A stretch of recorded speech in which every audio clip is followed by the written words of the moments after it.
내란 우두머리 혐의 윤석열 전 대통령을 향해 특검이 사형을 구형한 가운데 국민의힘에선 당 차원의 입장이나 논평이 나오지 않고 있습니다. 침묵이 이어지고 있습니다.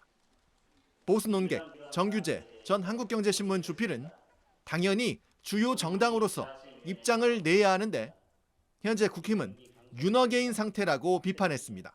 또 국힘당은 윤석열을 말하자면 대통령 후보로 만들고 대통령을 만들고 또는 그 작년 12.3 비상계엄을 그대로 잇고 있는 그런 정당입니다. 예. 저는 이 국힘당이 어떻든 장기적으로 비상계엄 문제를 그대로 끌고 가서는 정당으로 존속하기 어려울 거다 이렇게 봅니다만은 예. 어떻든 지금은 청산이 안 되고 윤허개인 상태로 있는 거죠. 당 차원의 입장은 없지만 국민의힘 수심파는 목소리를 높였습니다. 계몽된 국민들이 많다, 청년들이 많다 이렇게 얘기를 하던데 감옥에 계시면서 잘못된 정보들이 계속 주입이 돼서 그런지 아니면 자꾸 자기 생각을 자기가 한 행위를 정당화하기 위하다 보니까 이제 좀 과대망상으로 갔는지는 모르겠지만 전혀 다수 국민들하고는 다른 생각이란 말이에요. 권영진 의원은 쇄신의 첫걸음, 전제 조건은 비상계엄에 대한 반성과 사과 그리고 윤허개인 세력과의 완전한 절연이라고 강조했습니다. 이제 윤석열 전 대통령과 절연 얘기를 아마 장동혁 대표가 할 거다라는 사과할 때 할 거다라는 얘기가 좀 있었는데 안 했잖아요. 그래서 윤석열 전 대통령이랑 당은 지금 어떤 관계라고 우리가 생각하면 됩니까? 네, 일단 그날의 기자회견에서 사법적인 부분은 정치가 아닌 법원의 영역에 맡겨두겠다라고 장동혁 대표께서 말씀을 하셨잖아요. 7일 신년 회견에서 네. 지난 신년 기자회견에서 그러니까 일단 전제가 하나 있죠. 특검의 구형은 구형일 뿐이라는 거. 그러니까 그게 뭐 재판부의 최종 결정이나 선고는 아니니까요. 네. 근데 그 구형이나 뭐 사법적 절차에 대해서 당이 공식적으로 막 왈가왈부하거나 이래라 저래라 하는 이건 안 되겠죠. 그런 단계는 아닌 것 같고요. 또 장동혁 대표께서도 그 7일의 기자회견에서 과거 민주당의 폭주라던가 국민의힘이 여당 역할 못한 것에 대한 책임도 언급이 있었지만 비상계엄이라는 수단 자체에 대해서는 또 비판을 했잖아요. 네. 그러니까 그런 것들이 과거와의 절연 의지로 저는 해석이 된다고 봅니다. 그런데 과거와의 절연 의지라는 게 과거는 윤석열 전 대통령을 얘기하는 거예요. 근데 지금 이제 언론이 우리 정영재 앵커님께서 말씀하신 것처럼 이름 석자를 콕 박아라라고 하는 것이 네. 대표뿐만이 아니라 저 같은 당직자들이나 많은 당원들이 생각했을 때 네. 마치 모든 책임을 특정인에게 다 전가하고 좀 부관 참시하는 것처럼 느껴질 수 있다. 그러니까 그런 방향으로 책임 전가하지 않고 좀 이 책임까지도 그러니까 공가가 있다면 모든 걸 지금 우리 당이 같이 떠안고 가겠다라는 게 좀 성숙한 자세인 것 같아가지고요. 아니 근데 이건 그러나, 이제 궁금해하시잖아요. 네네. 국민들도 그렇고 언론들도 그렇고 그래서 윤석열 전 대통령이 절연하는 거야 마는 거에 대해서 궁금한 분들이 많잖아요. 그거는 뭐 현실일 테니까. 그러니까 이 비상계엄이 잘못된 수단이었다라고 비판한 그 내용 안에 네. 제가 함부로 대표님 메시지에 이건 이런 뜻이다 뭐다 막 덧붙일 수는 없잖아요. 네. 근데 상식적으로 그 수단에 대한 비판 안에 장동혁 대표가 과거와 절연하고 쇄신하고자 하는 의지들이 다 담겨 있다고 생각합니다. 저한테 무슨 특정인에 대해서 윤석열 전 대통령에 대해서 막 끄집어내려고 해도 제가 오늘은 이 30분 동안 김병민 정무부시장이 되기로 마음을 먹고 나왔거든요. 그래서 이런 이 요리조리 원론적인 말씀 외에는 뭔가 재밌는 대답을 하긴 힘들 거다. 네, 이럴 거라고 했죠. 네. 아니 그러니까 뭐 재밌는 대답은 안 하셔도 되는데. 그러니까 이미 대표께서 메시지를 냈고 네. 그 메시지 안에 과거에 대한 비판도 있고 과거에 대한 절연도 있다. 근데 그 이상 뭔가 그 안에 저는 메시지 충분한 안에 해석이 있다고 절연까지 생각합니다. 있다라고 보기는 좀 어렵지 않나요? 어쨌든 대표의 행동은 메시지도 있지만 네. 인사라든지 정책이라든지 여러 가지 행보를 통해서 드러나는 것인데 네. 지금 뭐 물론 선출된 최고위원이긴 하지만 김민수 최고위원의 발언이라든지 네. 그분은 이제 내란이 아니라고 말씀을 하시는 분인 거고 네.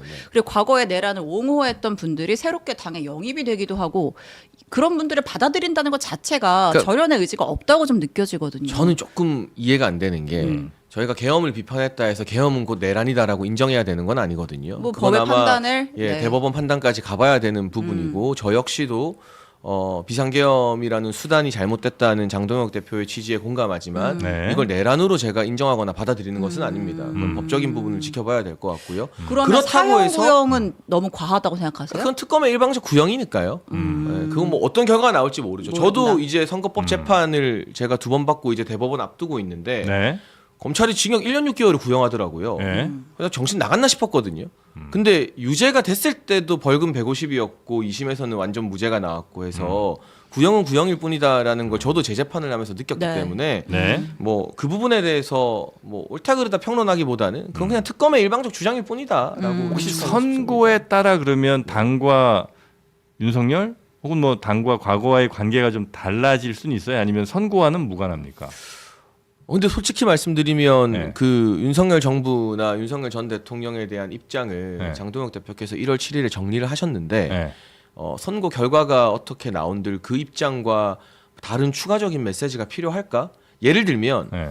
두 가지잖아요. 네. 이게 내란죄가 유죄로 적용되느냐 무죄로 적용되느냐가 이 재판의 가장 큰 핵심이고 나머지는 다 부수적인 부분인데 뭐 그 내란이 아니라고 해도 저희가 어쨌든 비상계엄이라는 수단에 대해서는 책임을 지고 비판한다라고 입장을 밝히지 않았습니까? 그러니까 그 입장에서 뭔가 추가적으로 막 뭐가 더 나오거나 뭐 그런 계획이 있나? 지금으로서는 제가 뭐 알 수가 좀 없다. 예단하기가 힘든 부분 같습니다. 그 취지에는 공감을 한다는 얘기인가요? 그러니까 취지가 수단은 잘못됐다. 네네. 라는 얘기는 네. 그러니까 그 왜 그런 비상계엄을 했는지에 대한 뭐 윤석열의 입장이 있었잖아요. 그러니까 거기에 대해서는 그래도 공감한다는 건가요? 그러니까 그런 이제 헌법재판소 판결문에도 보면 예.